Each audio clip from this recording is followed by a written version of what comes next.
is Mark and Charity Mornings. Mark and Charity Coffee Podcast for Tuesday, November the 9th, Belleville, Ontario, Canada. Roughly an hour and 20 minutes from Gananoque and a bridge over to the United States, which will have a number of cars on day 2 today. But nothing excessive, I would think. It's 45 minutes yesterday. 45 minutes as of 10 o'clock yesterday morning. It was 45 minutes. And I would have expected that 3 years ago. Yeah. That to me is not... 45 minutes wouldn't even be a discussion. Yeah. No, exactly. You expect to wait crossing the border. And 45 minutes to me is a reasonable amount of time for that. Coming up on the podcast, our burgers at Burger Revolution flying off the shelves, which is good because money's going to charity. When do we begin thinking about decorating for the holidays? The States, it's always around Thanksgiving.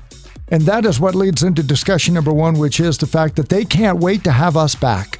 They really can't. They can't. And they're I say making 45 minutes easy. here, Yeah. which is, again, reasonable. In Niagara Falls, it was less than 5 minutes. That's nuts. I've gone You to could just football games in zip Buffalo. over. I get it. It's a football game day in Buffalo on a Sunday morning, and you could sit there for an hour and an hour and a half on the way back after the game. Not yesterday. 5 minutes. Not yesterday. It's Montreal that was the hot spot. Yeah. Yesterday, opening day, we'll say. It was upwards of 3 hours to get across. Now, I wonder too, I imagine that's a lot of transports possibly. Now, I know it was open to non-essential travel, but I don't know why it would be 3 hours. I don't understand. Just more traffic perhaps, or as you mentioned, it could be because Americans are welcoming us back with open arms. So much so that many shopping destinations, and I saw it in Watertown too, where a lot of people do like to cross-border shop this time of year. They have the maple leaf flag. They have our flag flying on their website saying, "We missed you. Please, we're so happy to see you. Welcome back." And along with that, the information they're trying to. It would appear they're trying to make it as easy and as comfortable for Canadians to return. So they're giving them updates on the mall. So what's changed? What's new? This is what we have. They're offering special deals when you come and shop. And information on how to get the COVID test before you come back. They're saying, we realize you need to do this. Here are a number of pharmacies that you can go to, drugstores you can book your appointment to that do the faster results. Or if you can stay a while, you can do this one. It gives you options to welcome Canadians back, which can be enticing for some. We all anticipated that they missed us and the dollars that we bring. Yes. And I figured it would be pretty extensive. I had no idea how extensive. Well, and that's the other part of it. Yeah. I think everybody assumed that, yes, or knew that it would drop, that Canadians not shopping in America, would have an effect. But as you just said, the numbers in Florida, it was 80% of their tourism dollars. Some pockets of Florida without Canadians there saw an 80% drop.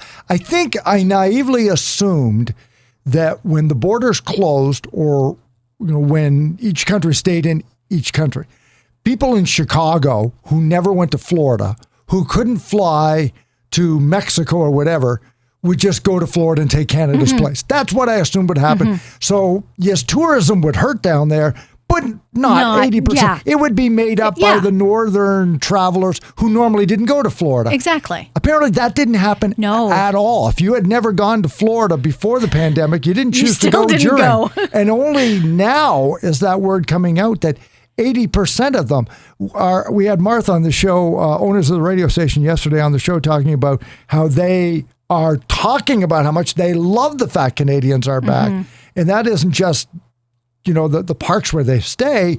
It's the area restaurants and the grocery stores and golf courses and all of the attractions that make up why you would choose to pick Fort Myers or Busch Gardens or the Disney World Kissimmee area. There's communities that are Canadian. Yeah. Snowports, like large communities. You mentioned Kissimmee. That's all Canadian. I don't want to say all, but you stumble into other Canadians when you're down there. They're everywhere. We're everywhere. So there's larger communities on the coast, further in southern parts of Florida, that specifically go there because it is a Canadian community. They know people there. I just assumed other people would come in, that they would put it up on Facebook and attract it. And I did too. Maybe they did it, but nobody, I shouldn't say nobody, again, the numbers were significantly lower to the fact that they really want us down there.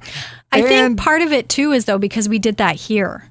It really became noticeable that people were doing more staycations, right. But we did travel within our country, or it seemed to be that Canadians, because we couldn't cross the border, we traveled out west, we did more trips out east, even within the province, we would go to different areas. That's, I guess, why I thought the same would happen in the States too. Yeah, and to be here we are on November the 9th, I can guarantee you that if you had made no plans to go to Florida and you're a snowbird, you are thinking about it now. And you made the great point yesterday, even if it was $200, that you couldn't find the freebie at Walgreens that Martha talked about for the test to come back. Even if it was $200, if you're going down for 3 or 4 months, that's just the cost of going. That's nothing. It may stop you, though, from doing the day trip or even the weekend away. Like, would you do it if it was a 3-hour wait? Would a 3-hour wait stop you? A 3-hour wait to cross the border? Like Montreal. So transports or no transports, you heard that, you pulled up, you saw the lines. Are you likely to stay in that line? Probably. Just to go to a mall? Probably. Yeah, because you wanted to go that badly. Yeah, if you were planning a weekend, if we were doing a weekend down, you would. Yeah, that's the cost of going to a weekend. Yeah, it was more the testing part of it and the cost of that really struck me yesterday, and I think it did for you too. And maybe I'm talking out of turn, but that really shocked me. I thought, wow, I really take for granted what we have here in Canada. We had to have 2 swab tests this past year during COVID. Absolutely free. No worries. You go to the clinic, you get it done. Our flu shots, you go get it done. No cost. I forget how much things cost down there to have done. So to me, that floors me. And they did say if you were planning a weekend to go, that you could get the test here. Now I realize that you do have to pay for it here too. Not like it is the cost we were hearing about yesterday. $40? About $40. Yep. And it would be good for 72 hours. So you could hypothetically go for a weekend and come back and not have to get the test while you were there. It would be good if you got it here first and come back. That would be okay. So yes, I would put up with the 3 hours for that. It's when I have to search there and find something to come home that would make me pause. Yeah, the discussion in our household had always been what we perceived to be the lack of seriousness that Americans took. And it's not just their own personal views. That would then work down to hygiene, for example. Yep. If you don't believe it's as serious as Canadians or take it, or we believe that you don't take it as seriously, does that mean if I go into your restaurant that the tables have been? So that's always been the concern, whether my wife and I choose to go. And we've made the decision we're not going to travel there this winter. So I'm sorry the rest of you are guinea pigs, but we really just want to see how it goes. I think it's fair. Before. The hot spots, I have no desire to go whatsoever. Florida, no thank you. Because to me, it's still... But it's going to be full. People are going. And I guess we don't judge them because you're going long enough and you've gone and you're going to continue to do the things that you do in Canada. You're going to wash your hands. You're going to wear a mask. And you're probably not going to care if anybody there questions it. Because I'd asked you about that in the podcast. If you're down the States in an area where, mask wearing was frowned upon and mocked, how uncomfortable would you be to go there in the first place? Well, now if you have to pay but the Americans' reaction to that seems to be, no, we'll do whatever we can, bend over backwards to get Canadians back here. If that's paying for your test, we'll do it. I think in those areas where they've taken the real hit, they will. They'll calm down. They'll do what they need to attract Canadians back. And I think that's part of the reason why a lot of Canadians will travel. They did last year, though, too. People were finding a way around traveling to get down there for the winter. So they'll go back down. Not enough of them. Not enough of them. No, not nearly the number that used to go. Here comes the rest. And we'll see how many of them do go, whether they're filled up or whether they go from 20% capacity to 50%, which means half snowbirds still weren't willing to go. I guess we won't find out those numbers for a while. But anyway, of course, get all those apps Martha talked about. The Americans... When you get down there, Thanksgiving tends to be the time. Their Thanksgiving. Yes, because when I saw that, Thursday. It's not Thanksgiving. I thought, oh, good, okay, I was late. I'm late. I gotta get survey, on this. not Canadian. Fourth Thursday in November is always Thanksgiving. And so they asked them, when do you start decorating for the holidays? So we had fun on this on the show this morning. And here's what they came up with. 2% around Halloween. Begin decorating for the holidays. Yes. I know you, and I know another woman who will start. She puts up 7 Christmas trees in her house. First one goes up 1st of November. Oh. Yeah, decorative ones, Yes. right? Because it's not quite one in every house, but there's 1 or 2 on every floor. And then others, maybe a small one in the bedroom. There are, and you got to get them up early. She's got a lot to do. 1st of November. So Halloween about the same. A few days after, so the first week of November, another 3%. So that means roughly 5% of people have already decorated. Yep. At this point by November the 9th, which is when we're recording today. Mid-November, so included over the next week, another 15%. So now we're up to 1 in 5 people have decorated. Around Thanksgiving, the American Thanksgiving, just add 4 more people. So it seems that if you haven't decorated by mid-November, you're willing to hang in for a couple of more weeks. It's like a real dull period around the Thanksgiving. First week of December, bang, another 16%. Here we go. 16%. That to me is too high for the beginning of December. Oh, there's more. You should be done by the beginning of December. A couple of things happen, though. Is that flipping of the calendar psychologically. Okay. So the picture on the calendar, it's got Santa, it's got gingerbread houses, it's got whatever it's got. And then here come the TV shows. And I don't just mean Hallmark that starts in mid-October. No, but the specials, the Charlie Brown and the Rudolph and the Frosty and they're all the all specials. about December 2nd and December 3rd. And as much as they may be for the kids, and even though we bought them for our kids and our grandchildren, they're not for them. No, we enjoy them just as much. They're for us. Yeah. We see that and we start shopping and we start decorating. So the first week of December. Mid-December. Who waits until mid-December? 4% of people. Procrastinators. And then week before. Oh my goodness. 1%. Scrooge. So They're Scrooges. 5% of people, well, let's look at the positive side. 95% of people who decorate for the holidays have got it done by about December the 10th. I'd hope so. Yeah. Yes. I can't even imagine waiting that long. 5% of people are scrambling a Canadian Tire mad that they're out of replacement light bulbs. There. Yeah. Oh, this is atrocious. I wanted that inflatable. Why isn't it here? It's December the 22nd. Don't get mad that they can't find your decorations because Charity's had it up for 2 months by that point. If I could, I would. It makes me happy. So those are the times on that. So interesting. Join us tomorrow for the beginning of Throwback Thursday. We've made Throwback Thursday 2 days long by unveiling our songs and our themes. Remembrance Day is going to be our theme, of course, which is big here in Canada if you're listening outside.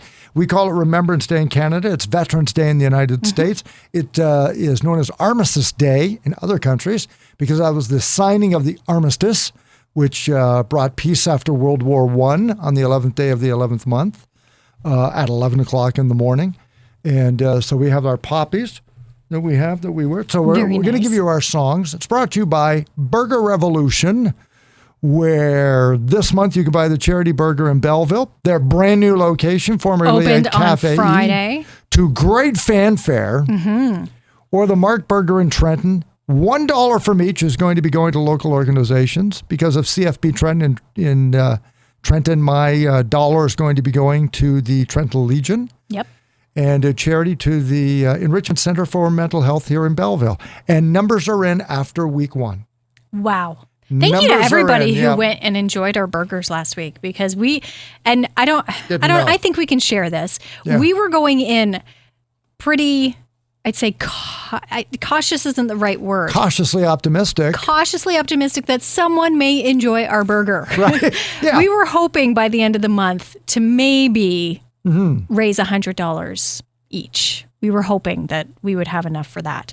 In the first week, both of us nearly reached that. You together, we sold a combined number of, what was it, 125 burgers in the first week. With only one location open. So in the tail end of a pandemic where some people still aren't going out. So thank you to listeners of the podcast and listeners of the radio station for loving it and helping out your organizations. I am seriously lagging, though. Are you, though? I'd say that you shouldn't. Those numbers are ridiculous for both of us. Is it 74 ridiculously to 51? Good, yes. 74 to 51. Yes. I know we have to get mad at Allen's Insurance because they bought about a dozen of them. They had lunch there on Friday, so thank you, Alan. So I haven't encouraged enough businesses to go out and just buy a boatload of Mark burgers. My daughter asked me, she said, I really think of everything that you've done, Dad, and many tiny accolades along the way. You've been, in charge of, the United Way. When I was in Stratford, I was the honorary Canadian for the Canada Day Parade. You got a burger named after you. Like for her, there's no higher honor than food. I'm sorry, but when you see and when you hear somebody order your burger, it is. It's pretty awesome. When I went in to enjoy mine last week, the gentleman in front of me ordered mine, and it caught me off guard how excited I was that he picked my burger to enjoy. And the same with you. It's guy in front of me ordered one, and my daughter almost peed a little. Yeah. Yeah, she just couldn't take it. Oh, you did too. Don't be modest. You're excited. I looked at her because that was my first reaction, and she was like, "Oh," because I ordered at McDonald's once in Brighton, and I got around the window. She's like, "You're the guy on the radio," and Steph lost her mind just from doing a drive-through order. Yes, he is. It's like, knock it off, Steph. Just relax. She can't get over it. So having a burger. Get in there and order them. Team Charity Burger, Team Mark Burger, $1 is going to be going to organizations throughout the entire month of November. We'll unveil our Remembrance Day songs for you tomorrow. You vote on our socials, and then we'll play the winning song on Thursday, November the 11th, after the 8 o'clock news. It's the Mark and Charity Coffee Podcast. Lasts about 15 minutes. Click on that little heart up there just above to make sure you get an update when they are uploaded by 11 o'clock every day. Broadcast from Belleville, Ontario, Canada, this Tuesday, November the 9th. Enjoy your day. We'll talk to you tomorrow morning on 95.5 Hits FM and online at 95.5hitsfm.ca.